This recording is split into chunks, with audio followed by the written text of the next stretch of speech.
Hello guys, welcome back. So in this lecture, let's quickly understand about the set method which we are going to implement. Okay. So set method is basically used in a linked list to, you can say, replace an existing node. Let's say you have created a single linked list or a linked list of 4 nodes. Okay. And the third one, you realize that the third one's value is incorrect and you want to replace it. Okay, so with the methods we have implemented so far, what we can do, we can add the elements, we can add the nodes, we can remove the nodes, we can access the nodes, but there is no such method with which we can replace the node or we can change the value of an existing node.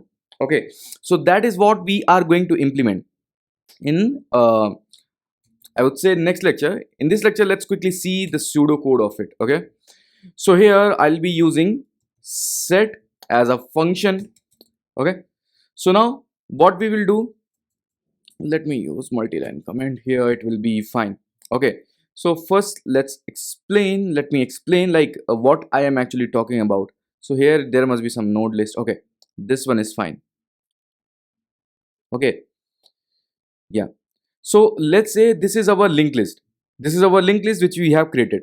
Okay, and then you after creating this linked list, you realize like this node is the one like which you have passed incorrectly. This is an incorrect value of the node. Okay, and you want to pass the correct value for this particular node which is at position 2. Okay, so node is node 3 and then its position is 2. Okay, and you want to replace it with the new value.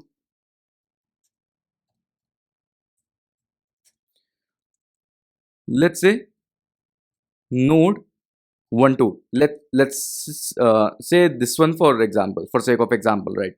Okay, so yeah, so you want to replace this node with this node. So how we are going to implement? So there are few steps which we have to follow to implement this. This is also a straightforward, there is nothing much complicated in it. Okay, so for that what we have to do, we have to actually accept value and then the index.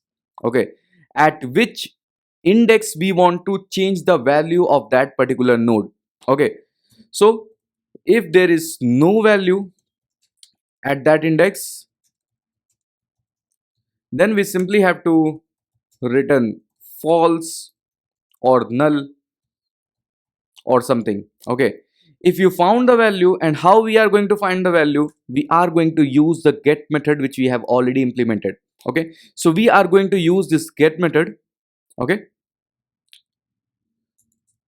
use use method to find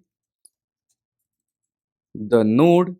Okay, and date its value, and then at the end while returning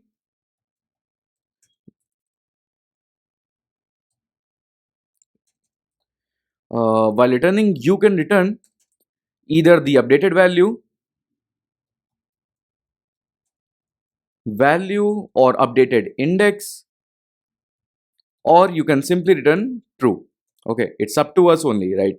So this is a pseudocode and this is how we are going to implement the set method in the next lecture. In this lecture I just wanted to tell you like how this works and what is the use case of this set method in the linked list. Okay, so this is it for today. See you in the next one where we are actually going to implement this set method. Okay, so see you there.